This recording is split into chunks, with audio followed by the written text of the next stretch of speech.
Hello students, इस video में मैं आपको डिक्टेशन दे रहा हूं प्रोग्रेसिव मैगजीन से। और मुझे उम्मीद है कि आप सर कैलाश चंद्रा मैगजीन से पहले कर चुके होंगे। ये नेक्स्ट डिफ़िकल्टी लेवल है सर कैलाश चंद्रा मैगजीन के बाद। और अगर आपने जिस भी स्पीड पर कैलाश चंद्रा मैगजीन लिखी है उससे 5 या 10 वर्ड कम स्पीड पर लिखिए प्रोग्रेसिव, अगर आपको प्रॉपरली स्विच ओवर करना है तो। नहीं तो आपकी मिस्टेक्स ज़्यादा आएंगी और आप डिस्करेज हो जाएंगे। ये मैसेज मैंने आपको देना था इस वीडियो में, इसको डिक्टेशन को स्टार्ट करने से पहले। और इसकी अच्छी तरह से प्रैक्टिस कीजिए। जो भी आपको आउटलाइंस ट्रांसक्रिप्शन करने के बाद जो भी आपसे मिसिंग हो जाती हैं, सब्स्टिट्यूशंस होते हैं, उनको प्रैक्टिस कीजिए और उसके बाद उसको फिर ज़रूर लिखिएगा। ये मेरी सजेशन है। और लास्टली, अगर आपने इस चैनल को अगर यूज़फुल लगता है और आपने सब्सक्राइब नहीं किया अभी तक, तो प्लीज़ इसको सब्सक्राइब भी कीजिए। Thank you. Please get ready for a dictation of exercise number 17 from Progressive Magazine of March 2022. 5 seconds.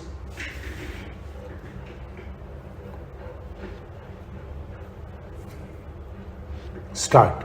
Unfortunately, the proper development of affiliated colleges has not received the attention it deserves. The vast majority of them is in the private sector and is subject to its strengths as well as weaknesses. While some colleges in metropolitan areas are very big, about 45% have an enrollment of less than 500. As higher education is spreading to rural areas, the proportion of such institutions is tending to grow. As in size, they also show a very wide range in quality. Many of these institutions have low standards due to poor facilities and mediocre staff, while some are outstanding institutions which can compare favorably with university departments. Their finances are often unsatisfactory, especially because the grants in aid systems are generally out of date and often badly administered. The university is responsible for their academic standards, while the state government are responsible for their grants in aid. The dichotomy also adds to their difficulties, especially because the close collaboration needed between the two is sometimes absent. Added to all this, there is often an unhealthy rivalry between university departments and affiliated colleges, or between the colleges themselves. I am of the view that in the larger interests of improving standards in higher education, it is necessary to concentrate for the next 5 to 10 years on improving the quality of affiliated colleges.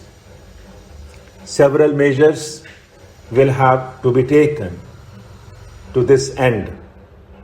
The location of colleges will have to be carefully planned so as to avoid the creation of small institutions which tend to be uneconomic and inefficient. Our attempt should be to ensure that within about 5 years or so of its establishment, each college must have an enrollment of not less than 500. The courses to be provided in colleges should be carefully coordinated, especially where a town or city has more than one college. Intensive programs of in-service education through summer institutes and other means should be developed for the staff affiliated colleges. The system of grants in aid should be liberalized so that the colleges can afford to have adequate staff of high quality as well as good teaching facilities.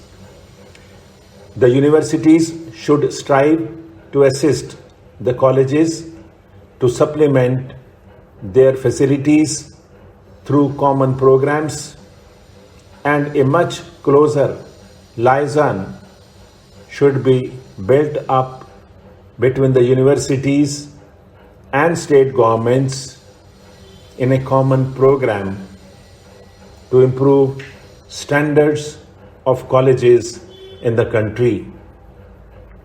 Delhi provide, I think, a good example of what the close collaboration between a university and its colleges should be. All colleges, including those set up by government, are under the control of their own autonomous bodies.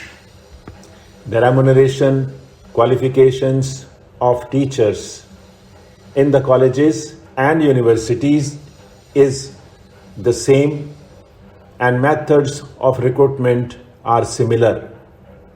The teaching programs are very well coordinated. The grants in aid is liberal and is given by the University Grants Commission on the recommendation of the university. The results of this approach have been outstanding, and the Delhi colleges have given a much better account of themselves than in many other areas. It should be a good thing if the Delhi model is adopted elsewhere also in other metropolitan areas and big cities in the first instance, and then generalized to other areas in the light of experience gained. It would be untrue to my part as a university man if I did not share with you some of my ideas about the chief concerns of a college as a center of higher education in its educational work. The first thing that comes to my mind is its concern for the individual and the spiritual. This may sound a little out of fashion, but I feel it is a vital concern. There is a dangerous tendency to neglect the things of the spirit in the overemphasis on material welfare.